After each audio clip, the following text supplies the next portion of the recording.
So welcome everyone to our webinar today on what to know about pesticide signage in Ontario. Our webinar today is being led by Anne Hayes. She is one of our regulatory affairs managers here in Canada. Anne has several years experience working with our regulation partners such as PMRA and CFIA. And now I will turn it to Anne to start the presentation. Thanks, Adriana. Hello, everyone. Thank you for taking the time to join us today. I'm happy to have the opportunity to talk a little bit about pesticide signage in Ontario. So let's get right into it.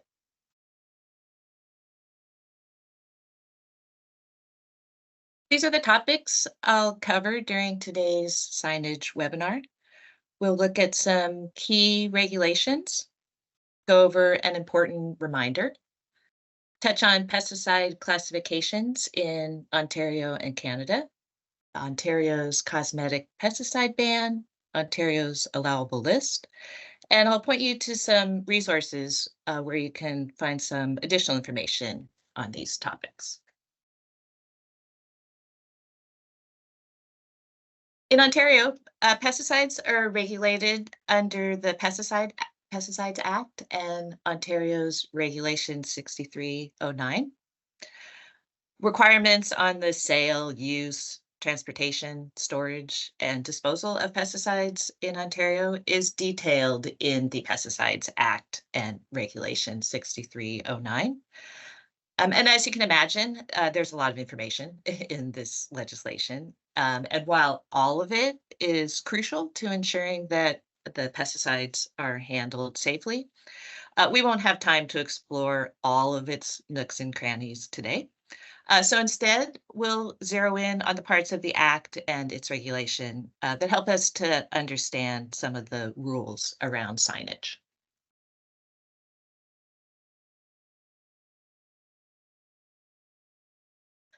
So before we get too far into the webinar, I just want to take a minute for an important reminder. So today's presentation will provide a brief overview of the rules around pesticide signage in Ontario.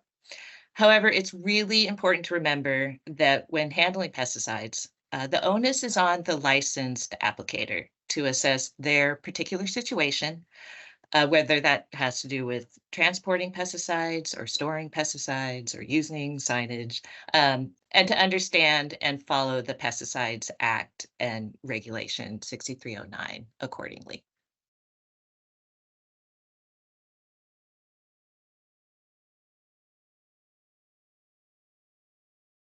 To better understand some of the rules around pesticide signage, it might be helpful to first look at some background information on pesticides in Canada and Ontario, such as how pesticides are classified.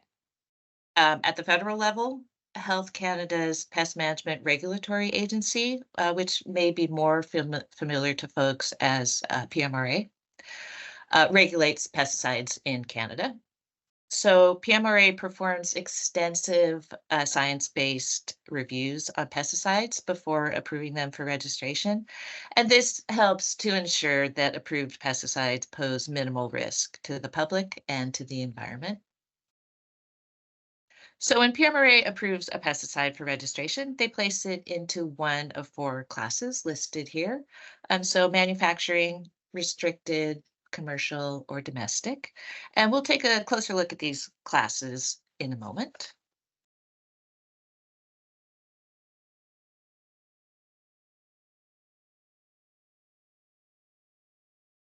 Provincially, the Ontario Ministry of the Environment, Conservation and Parks, and again, MECP, may be more familiar to folks, is responsible for regulating the sale, use, transportation, storage, and disposal of pesticides in Ontario. Now, prior to 2020, Ontario had its own classification system in addition to the federal classification system. So once a pesticide was federally registered, if a registrant wanted their pesticide to be available for sale and use in Ontario, the registrant had to go through a whole separate registration process just for Ontario. However, the new regulations that came into effect in Ontario in 2020 harmonized the Ontario classification system with the federal system. So now, when a pesticide is federally registered, it is automatically classified in Ontario according to those federal classifications. As well, as soon as the pesticide is registered federally, it immediately becomes available for sale and use in Ontario.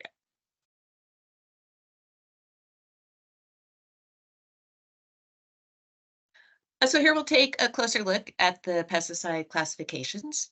The first federal class is manufacturing. In Ontario, the manufacturing class is Class A. And these are the pesticides that are only used in manufacturing, formulating, or repackaging of pesticide products. So they're not available to the general public. The second federal class is the restricted class, which is Class B in Ontario. And these are the pesticides that Pierre Murray has placed a restriction on in order to address a particular environmental or human health concern. And information about the nature of the restriction that has been put on the pesticide would appear on its label. And in some cases, special qualifications are required in order to use those pesticides. The third federal class is commercial. In Ontario, that's Class C.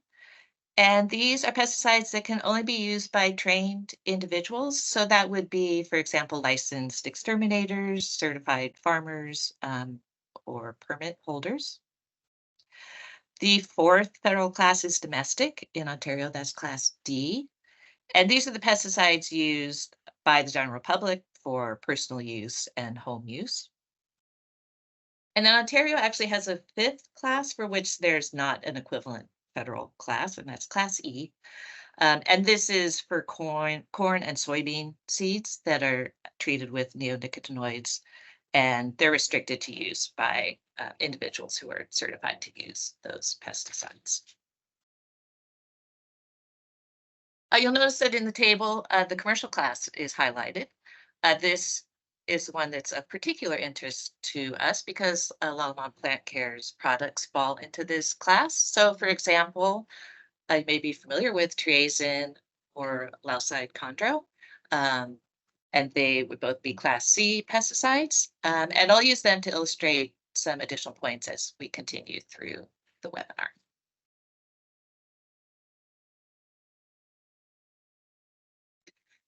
In addition to looking at how pesticides are classified in Ontario, it might also be helpful to have a look at Ontario's cosmetic pesticides ban. Cosmetic pesticides are defined as non-essential pesticides. And in order to protect the public from unnecessary risks that might arise from pesticide use, Ontario has actually banned the use of cosmetic pesticides or non-essential pesticides since 2009. And under the ban, only certain low-risk pesticides can be used to control weeds and pests on lawns and gardens. And the use of any pesticide in, on, or over land in Ontario is prohibited unless an exception applies, or there are only active ingredients in the pesticide that are on Ontario's allowable list. And active ingredients in a pesticide product is just that component of the pesticide that is doing the killing or controlling of the target pest. So let's take a closer look at the exceptions and the allowable list.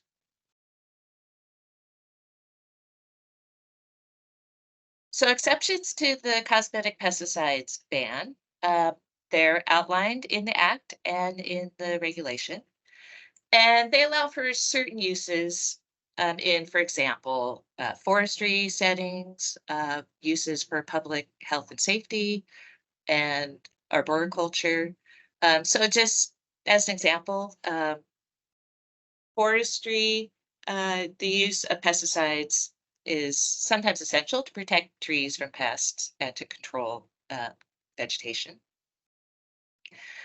So under the cosmetic pesticides ban, Ontario forestry workers would have a stringent set of rules on their use and handling and storage and application of pesticides.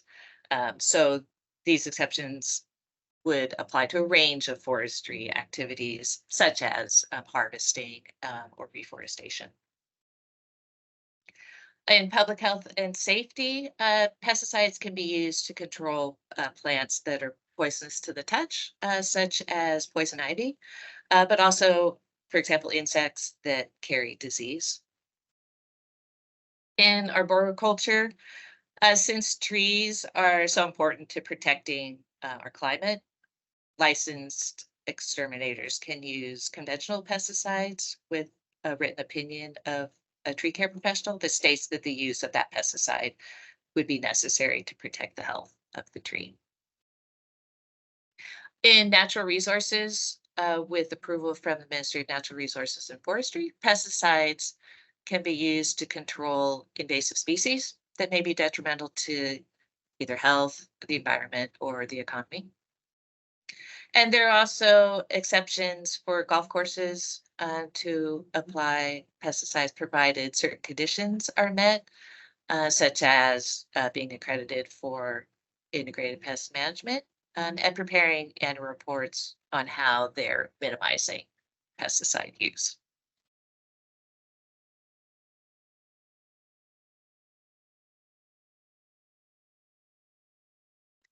And now let's take a closer look at the allowable list.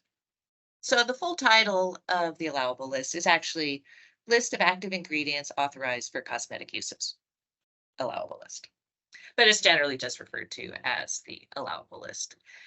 And it's simply a single list of the active ingredients that can be used under the cosmetic pesticides ban. And there are currently 82 active ingredients on the allowable list. And if you're familiar with Ontario's former pesticide classification system, the allowable list replaces the former list of class 11 pesticides. And the active ingredients that are found on the allowable list are biopesticides and pesticides that pose low risk to human health and the environment.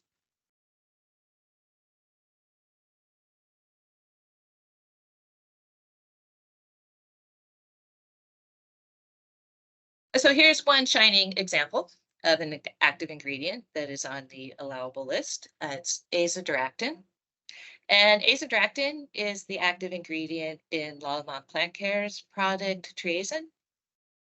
And for anyone not familiar with triazine, it's a systemic insecticide used for tree injections, and it's one of the pesticides that can be used under the cosmetic pesticides ban.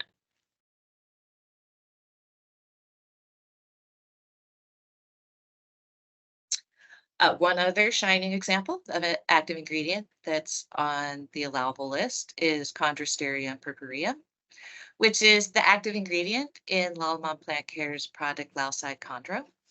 Lauside Chondro is a biological herbicide that inhibits the resprouting and regrowth of, for example, eastern and glossy buckthorn.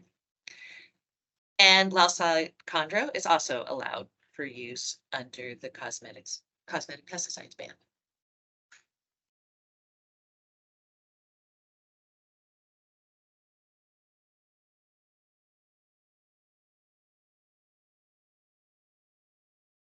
To comply with Regulation 6309 under the Pesticide Act, certain pesticide applications need to have signs posted as a way of notifying the public of pesticide use.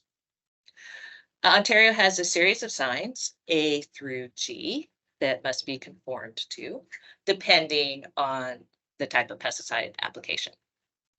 Signs A and B are not listed here because they're for fumigation and structural exterminations rather than land exterminations.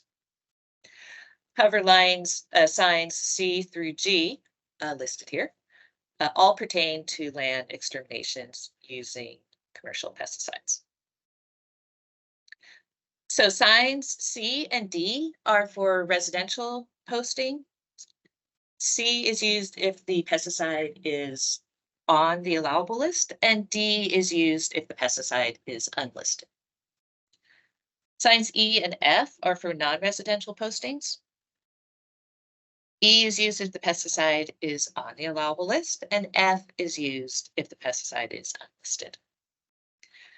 G is for storage. So using triazine and valsicondro as examples, with active ingredients on the allowable list, and depending on the site, whether it's residential or non-residential, the signs that would be used would be either C, E, and then they would also use G for storage.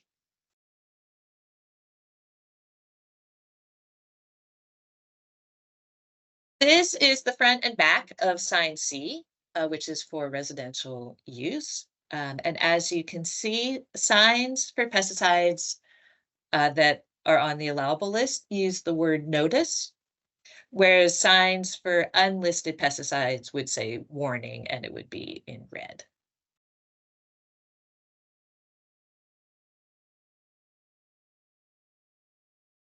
This is the front and back of sign E. It's for non-residential postings for pesticides on the allowable list. So again, the word notice is used. And the sign shows the same information as sign C. So it would list the product used, the product's registration number, the active ingredient of the product, the pest being treated for, contact information for the applicator, and application dates.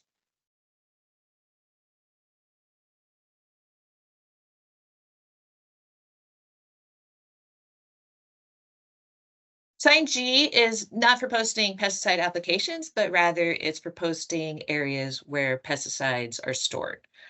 So all pesticides, whether they're on the allowable list or they're unlisted, use this same storage sign.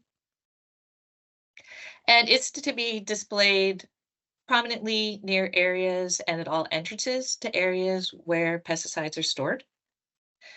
Uh, and also displayed on a vehicle if a pesticide on board is going to be unsupervised.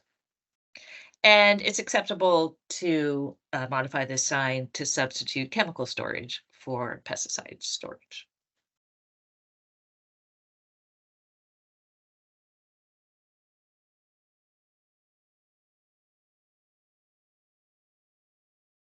So we've talked about how there are different signs for residential and non-residential postings. So to know which to sign, residential or non-residential, the regulation under the Act describes what residential means and what non-residential means. And essentially, residential is a parcel of land with houses and structures associated with those houses.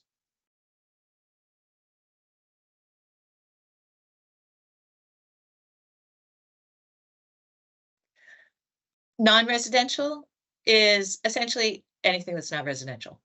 And so that would be areas such as rural areas, parks, cemeteries, golf courses, campgrounds.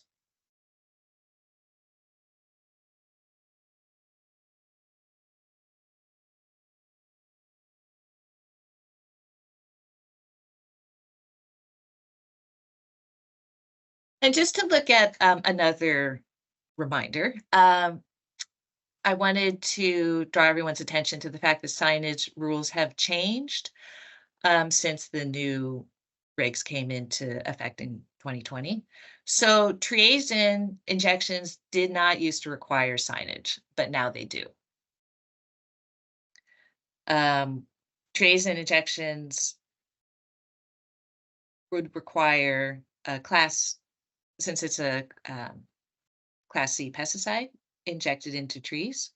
The new regulations now require signage for that. And as we've already talked about, azadirachtin, triazine's active ingredient, is on the allowable list, so it requires a sign C in residential areas and sign E in non-residential areas.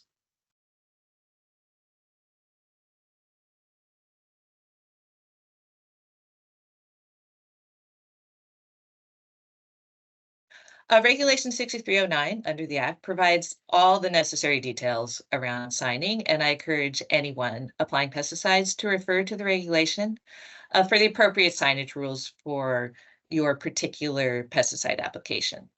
Also, some exceptions may apply, and if they do, those would also be outlined in the regulation.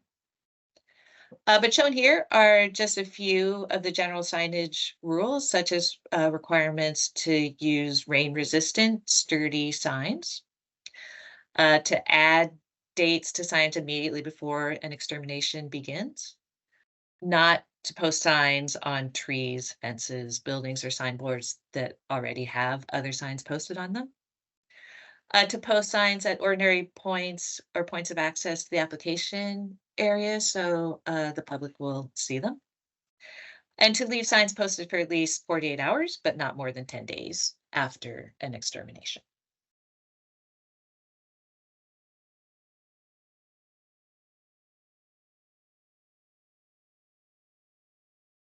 Shown here are a couple examples of residential signage rules describing how, for example, if using a sign C, that they should be placed along the perimeter of an application area and that signs are to be posted immediately before the pesticide application begins.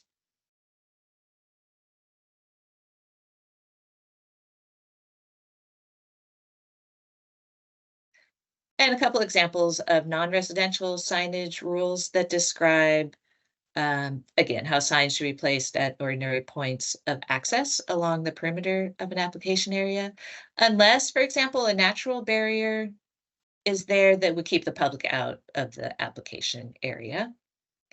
And how if sign E is being used in parks, cemeteries, golf courses, or campgrounds, those should be posted either immediately before an extermination or at least 24 hours before, but not more than 7 days before an extermination.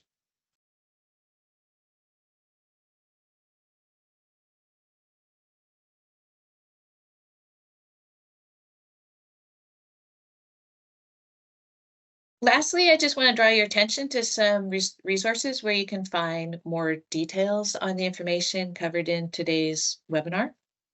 The Pesticides Act, and in particular, Section 7.1 covers information about pesticides for cosmetic purposes. Regulation 6309, and I draw your attention particularly to sections 16 to 31 that also talks about the cosmetic pesticides ban, and sections 74 to 81 that talk about signage for land exterminations. As well, the province of Ontario has put together some really helpful guidelines on using pesticides in Ontario, pesticide classes, and pesticides on golf courses. And you can also access examples of signs A through G. And finally, I've listed MECP's contact information as the regulators of pesticides in Ontario. They are the most important resource if you ever need assistance with interpreting the Act or its regulation.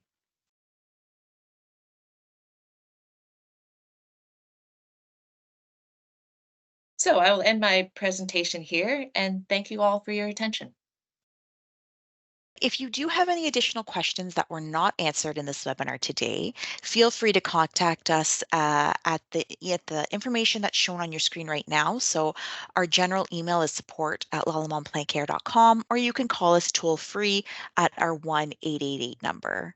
So again, thank you everyone for taking the time to join us and have a great day.